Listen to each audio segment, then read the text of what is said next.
السلام علیکم ورحمۃ اللہ وبرکاتہ۔ آئیں سسٹر آج کا سبق دیکھتے ہیں، تختی نمبر 24۔ اعوذ باللہ من الشیطان الرجیم،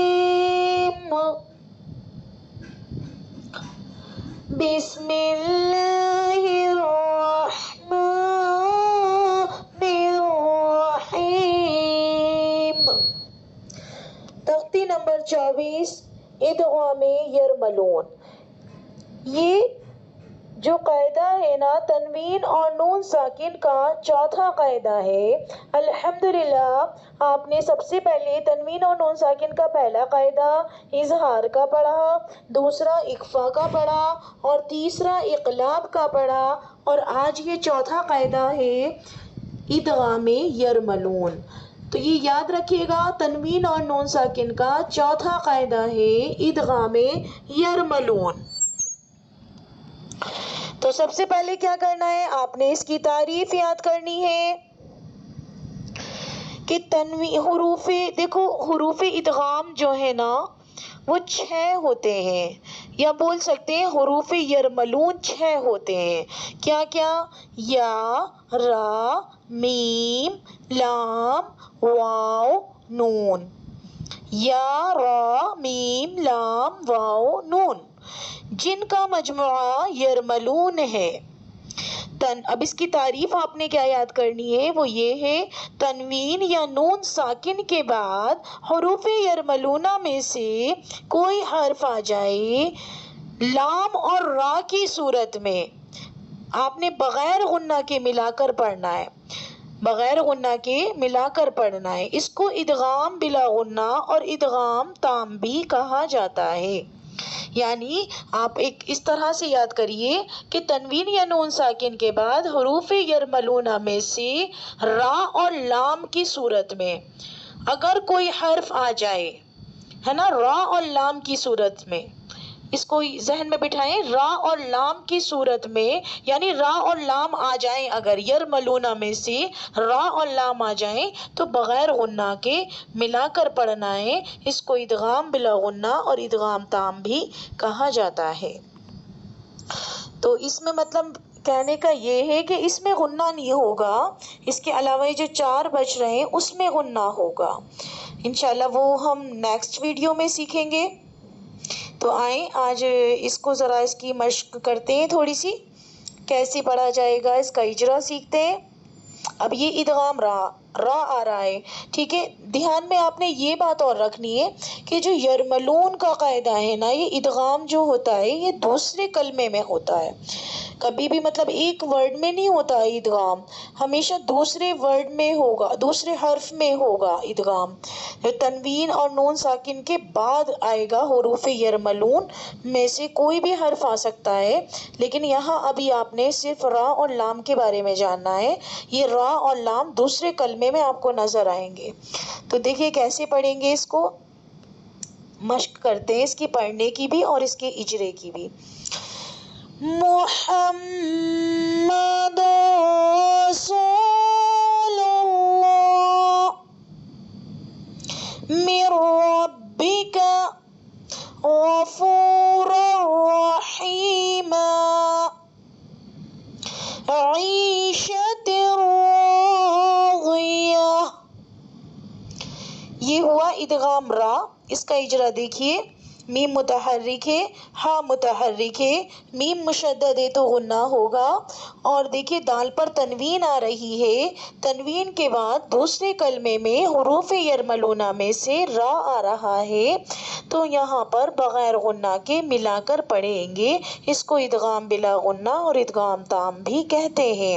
اور را مشددہ پر زبر ہے تو را مشددہ پر ہوگی، اور یہاں پر واو مدہ ہے، یہاں پر لام متحرک ہے، یہاں پر الف لام کے بعد حروف شمسی میں سے لام آ رہا ہے تو الف لام کو نہیں پڑھیں گے، لام کو پہلے والے لام سے ملا کر پڑھیں گے۔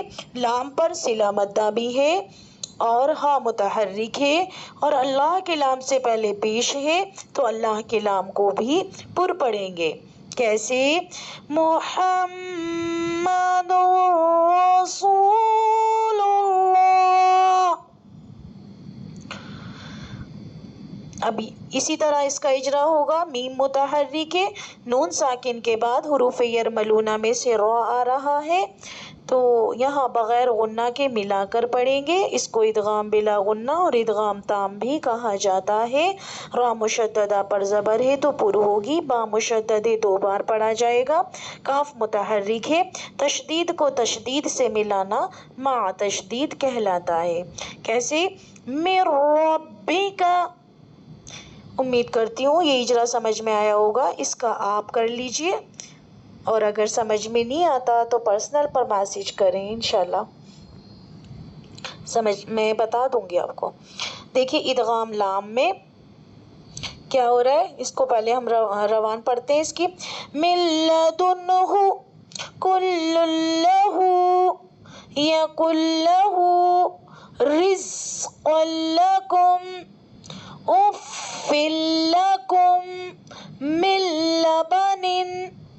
اس طرح سے آپ نے اس کو یاد کرنا ہے، ٹھیک ہے.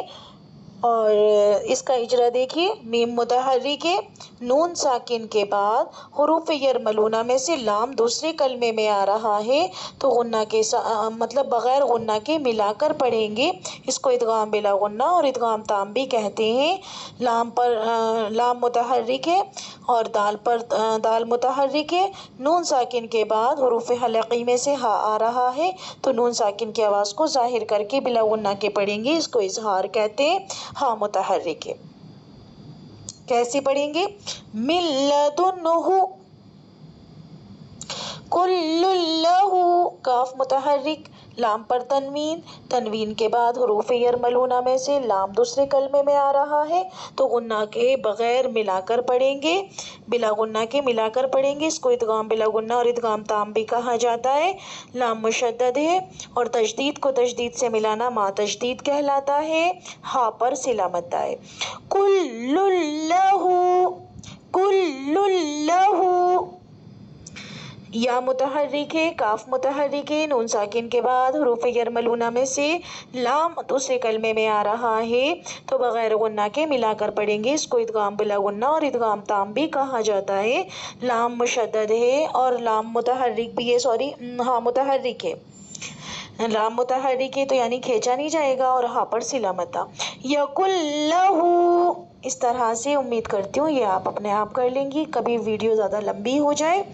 ٹھیک ہے، یہاں تک تو آپ نے یاد کرنا ہے. ایک یہ والی ڈیفینیشن آپ کو یاد کرنی ہے. اب یہ جو اب دیکھیں 4 حرف اور بچے ہیں، 4 حرف بچے ہیں وہ انشاءاللہ میں آپ کو نیکسٹ ویڈیو میں سکھاؤں گی. اب کون کون سے بچے ہیں؟ را اور لام کو نکال دیجئے. یا واو میم نون، یا واو میم نون. اب یہ بچے ہیں، ٹھیک ہے. اس کی ڈیفینیشن آپ نے اس میں یاد کر لینی ہے اور اس کی مشق جو کریں گے اگلی ویڈیو میں. ڈیفینیشن کیا ہے؟ تنوین یا نون ساکن کے بعد حروف یرملونہ میں سے یا واو میم نون جن کا مجموعہ یومن ہوتا ہے، اگر یہ یومن دوسرے کلمے میں آئیں تو آپ نے غنہ کے ساتھ ملا کر پڑھنا ہے. اس کو ادغام مع الغنہ اور ادغام ناقص بھی کہتے ہیں. یہاں بلا غنہ کے پڑھنا تھا اور یہاں ملا کر غنہ کے ساتھ پڑھنا ہے، یعنی اس کو مع بولتے ہیں، مع الغنہ، غنہ کے ساتھ آپ نے ملا کر پڑھنا ہے. بس یہ آپ نے تعریف یاد کرنی ہے کہ تنوین یا نون ساکن کے بعد اگر حروف یرملونہ یعنی یا واو میم نون جو بچے ہیں جن کا مجموعہ یومن ہے، اس میں سے کوئی حرف دوسرے کلمے میں آ جاتا ہے تو آپ نے وہاں پر غنہ کے ساتھ ملا کر پڑھنا ہے. اس کو ادغام مع الغنہ اور ادغام ناقص بھی کہتے ہیں. اس کو ادغام تام کہتے تھے، اس کو ادغام ناقص کہتے ہیں. امید کرتی ہوں آج کا سبق آپ کے سمجھ میں آ گیا ہوگا. جزاک اللہ خیرا کثیرا. خصوصی دعاؤں میں یاد رکھیے گا. اللہ حافظ.